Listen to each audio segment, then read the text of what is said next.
My guest is Filip Ivanovic. He is the Deputy Prime Minister for European and Foreign Affairs of Montenegro, and despite being the smallest of all the countries wishing to join the EU, it is considered a frontrunner and widely tipped to become the next EU member state. Deputy Prime Minister, welcome to 12 Minutes With. Thank you for joining us on Euronews. Thank you for having me and for talking about Montenegro. Well, let's talk about Montenegro.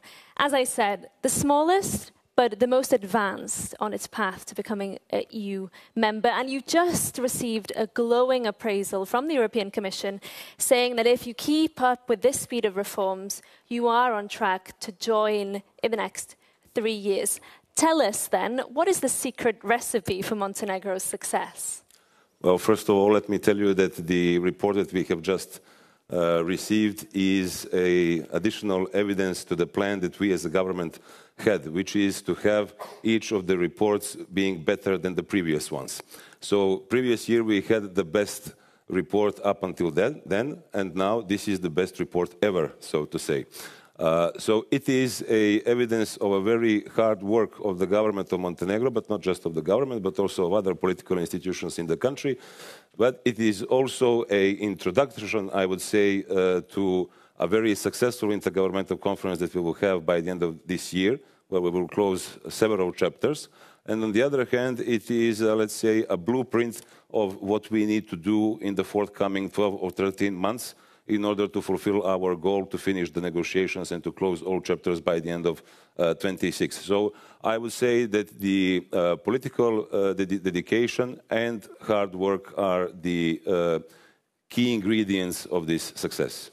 If you do meet that target and you are joining the EU around January 2028, as you aim to do, it will be 20 years since you first applied for EU membership. Do you feel that the process has been too demanding? Do you feel it's been too burdensome on you as a country? It's not an easy question because, of course, it depends in what period of time you make this question.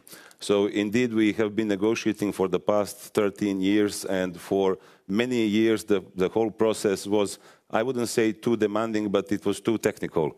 There wasn't any political will from the side of the EU member states to continue with the substance of enlargement. However, this has changed in the past 3 years. So I would say that the European Union has finally understood that enlargement is one of the, if not the best possible policy that EU has ever had. It's actually the essence and the substance of the European Union, and that enlargement plays a key role in transforming European Union into a geopolitical and geostrategic player. So Montenegro is very much keen on contributing to this kind of dimension of the European Union, and we are looking forward to becoming the first next member, as you have said, of the EU, and this is why we are saying 28 by 28, so 28 member states by 2028. We do hear, however, from EU officials, especially here in Brussels, concerns about the process of enlarging the Union and potential plans to integrate new members without giving them full voting rights.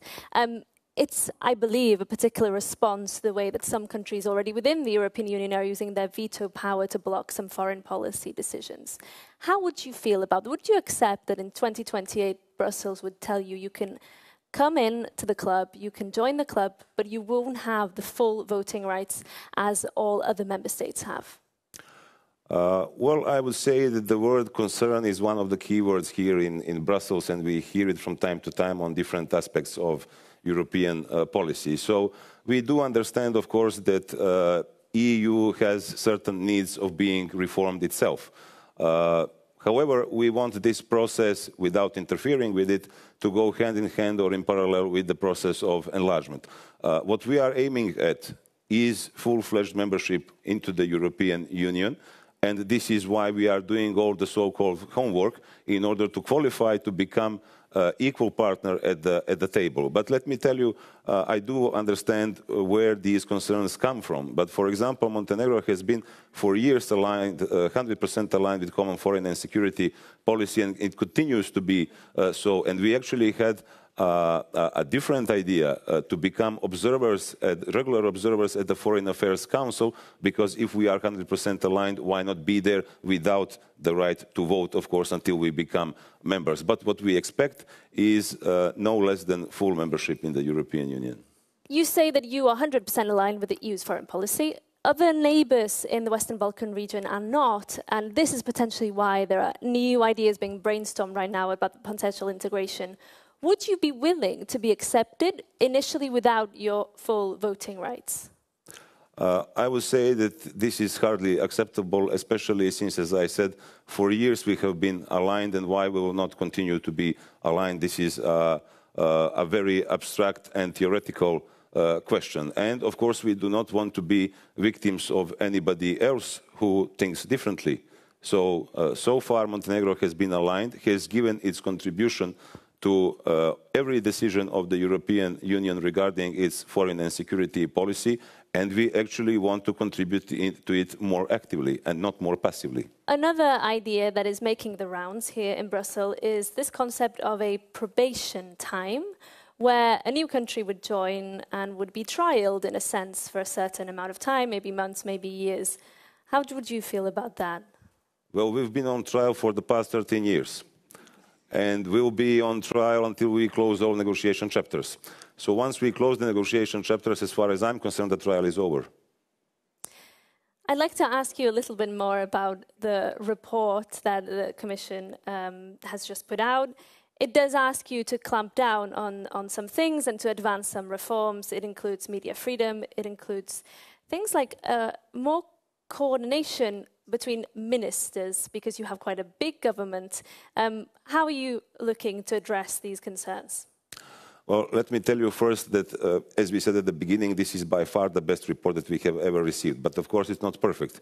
If it were perfect, we wouldn't be a candidate country. We would be already in the top 5 most advanced EU member states. So, of course, some work needs to be done. But there is no chapter in which we had any sort of regress or backsliding. But, of course, there are certain recommendations that we want to take into account, not just regarding the coordination between the ministries, but also regarding showing more, even more progress in those chapters that concern the fight against organized crime and corruption. We are expecting to have a track record in final verdicts very soon until we finish the negotiations. We will, of course, update and upgrade the legislative framework that regards freedom of expression, media pluralism, and so on and so on.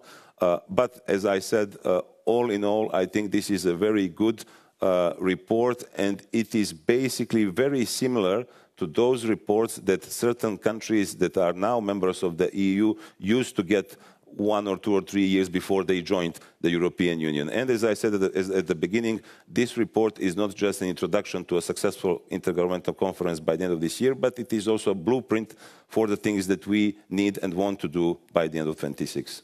I'm going to ask you to perhaps wear your hat of foreign minister in answering this question. But how much of a geopolitical signal would it be if the EU were to accept Montenegro as a new country, and how much of a geopolitical cost would that be if the EU failed to do that swiftly? Answer to both of the questions is huge. So it would be a huge gain for the European Union to finally prove that countries that do their job and that are actually willing to accede and can become members of the EU, because, as I said, it is the best policy that EU has ever had, the very substance of the European Union. Because if the enlargement does not happen, not just with Montenegro, but also with other candidate countries, then the very concept of European Union loses its credibility. It's not European, it's not Union anymore. So with Montenegro, European Union is going to prove its very name, is going to prove its concept, is going to prove its values, and is going to prove its geopolitical status.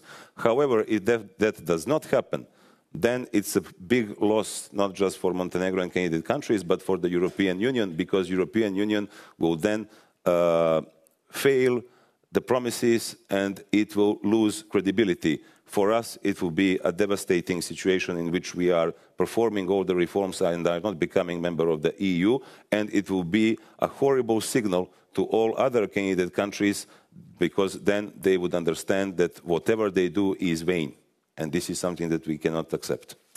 Finally, Deputy Prime Minister, you come from a region where some countries have been in the waiting room for decades. Do you think it could be a pull factor? That is, could it send an important signal to the Western Balkans and encourage them to really accelerate their reforms? If Montenegro were to join, would it be a broader boost for that region of the world? As I previously said, if Montenegro does not join, it's going to be bad for the European Union, it's going to be bad for Montenegro, and it's going to send a very bad message to other candidate countries. And it works the other way around. If Montenegro becomes the member of the EU according to the fair, strict and merit-based approach that we fully support, and that has been also envisioned in the enlargement package that we saw, then, as I said, EU confirms its credibility and it boosts its geopolitical players' status. Of course, for us, it boosts our economy, rule of law, democracy, the feeling of our citizens that actually feel like they are there and they are knocking at the door. They just need this door to be open. And again, it will be a tremendously important message to all other candidate countries, because it will prove that hard work and political dedication pays off, to put it in those terms. But it will also prove all other voices that are not very friendly towards the Western Balkans and not very friendly towards the European Union, that keep saying, whatever you do, you will not become member of the EU. So we need to prove those voices wrong. Minister, thank you so much. All the best with your reforms to come. Thank you for joining us on 12 Minutes With. Thank you very much. Thank you so much. Thank you so much.